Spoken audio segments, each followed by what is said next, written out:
More than 1,500 people have died at football matches. Not playing, just watching. These are the 8 that should have changed everything. You buy a ticket, you find your section. You stand shoulder to shoulder with strangers who love the same team you do. And some of you never walk back out. Football is the most watched game on earth. It is also, quietly, one of the deadliest places a crowd has ever gathered. Not because of the sport, because of the gates, the panic, the fences, and the men who were supposed to keep everyone safe. This is a countdown of the moments that turned a stadium into a trap. We start with one man, and we end with 126. Number 8. July 2nd, 1994. The World Cup, hosted by the United States. Colombia arrived as one of the favorites. They had thrashed Argentina 5-0 in qualifying. Pelé himself tipped them to win the whole thing. And their captain in defense was Andres Escobar, nicknamed the Gentleman for how clean and calm he played. In the group stage against the USA, Escobar stretched to cut out a cross. The ball deflected off his own boot and rolled gently into his own net. An own goal.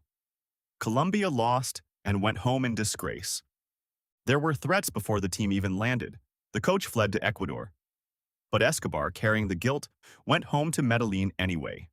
10 days after the own goal, he was sitting in his car outside a bar. A man walked up and shot him 6 times. Witnesses said the gunman shouted, "Goal! Goal!" with every single shot. Escobar was 27. The killer served 11 years. He died for a deflection. Number 7. May 4th, 1949. Turin, Italy. Il Grande Torino were not just a good team. They were the team. 5 straight Italian league titles and the backbone of the entire national side. At one point, 10 of the 11 players in Italy's starting lineup came from this one club.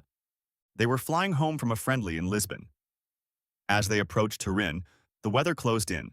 Thick fog, rain, almost no visibility. The pilot came down through the cloud believing he was clear of the hills. He was not. The plane flew straight into the back wall of the Basilica of Superga, a church perched on a hilltop overlooking the city. All 31 people on board were killed. The champions of Italy, an entire squad, erased against a wall of stone in a single second. 500,000 people lined the streets of Turin for the funeral. Italian football did not recover for a generation. Number 6. February 6, 1958. Munich, Germany. Manchester United had a nickname for their glittering young side, the Busby Babes. Brilliant, fearless, and impossibly young, the future of English football, managed by Matt Busby. They were flying home from a European Cup tie in Belgrade, and the plane stopped in Munich to refuel. It was snowing hard. Slush lay on the runway. Twice the plane began its takeoff run, and twice the pilots aborted. On the third attempt, it never lifted off. It plowed off the end of the runway, hit a fence and a house, and tore itself apart. 23 people died, 8 of them players. The average age of the footballers who were killed was just 24. But here's the thing. In the middle of the burning wreckage, the United goalkeeper, Harry Gregg, went back in. He pulled out a baby, then a pregnant woman, then his injured teammates, while everyone feared the plane would explode. Matt Busby was read his last rites twice. He survived, and years later, he built another great team from nothing. But he never forgot the ones left on that runway. Number 5.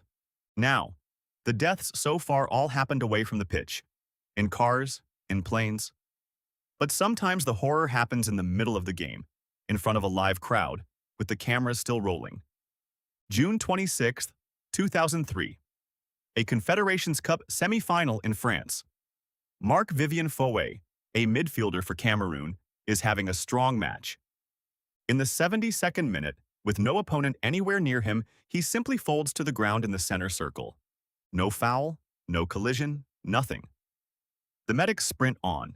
They work on him on the pitch and in the tunnel. He is pronounced dead not long after. His heart had stopped. He was 28. And it was not the last time.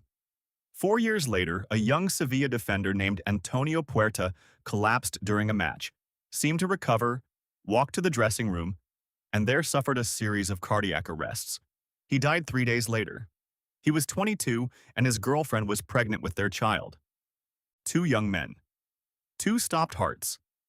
Two crowds that cheered, then fell completely silent as they realized what they had just watched happen. Number 4. May 24, 1964. Lima, Peru. Peru against Argentina, an Olympic qualifier. The national stadium is packed with close to 50,000 people, and Peru need a result to stay alive in the tournament. 6 minutes from the end, Peru score what looks like the equalizer. The referee disallows it. The stadium detonates in fury. A handful of fans climb over the barriers onto the pitch, and the police respond by firing tear gas into the packed and closed stands. You see, when you fire gas into a crowd, the crowd does not stand still. It runs. 50,000 people turned and surged toward the exit tunnels all at once. And at the bottom of those tunnels, the steel gates that led out to the street were shut. The people at the front were crushed against the metal. The people behind them could not see, could not stop, and kept pushing. Bodies piled up in the dark of the tunnels. The official death toll was 328. That is more than Hillsborough, Heysel, Bradford, and both Ibrox disasters combined. And that number does not even include the fans who were shot in the streets afterward. The judge who tried to investigate said those bodies were quietly hidden, and the true total was buried with them. It remains, to this day, the deadliest disaster in the history of the sport. Number 3. April 15, 1989, Sheffield, England. An FA Cup semi-final at a neutral ground called Hillsborough. Liverpool supporters are funneled into a standing terrace, a section penned in by tall steel fences. Those fences were built for one reason: to stop fans from getting onto the pitch. As kickoff approaches, too many people are let in through a single narrow tunnel into two central pens that are already dangerously full. There is nowhere to go. The people at the front are pressed against the steel fence. The fence does not give way. It just holds them there. 97 men, women, and children were crushed to death against that fencing. The youngest was 10 years old. But here's the thing. For years afterward, the police and parts of the press blamed the victims. They claimed the fans were drunk, that they had forced their way in, that they caused their own deaths. It was a lie. It took 27 years, a second inquest, and the relentless refusal of grieving families to give up before the truth was made official. The supporters did nothing wrong. They were failed, and then they were slandered by the very people meant to protect them. Number 2. May 29, 1985. Brussels, Belgium. The European Cup final. The biggest match in club football.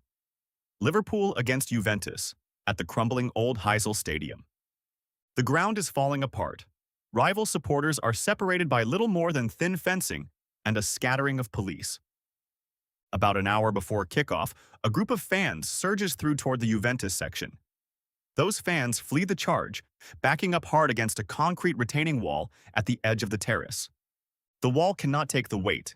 It collapses on top of them. 39 people died, most of them Juventus fans, crushed beneath falling concrete and the crowd itself.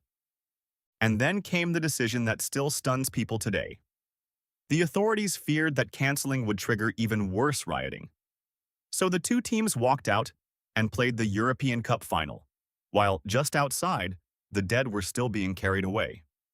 Number 1. May 9, 2001. Accra, Ghana.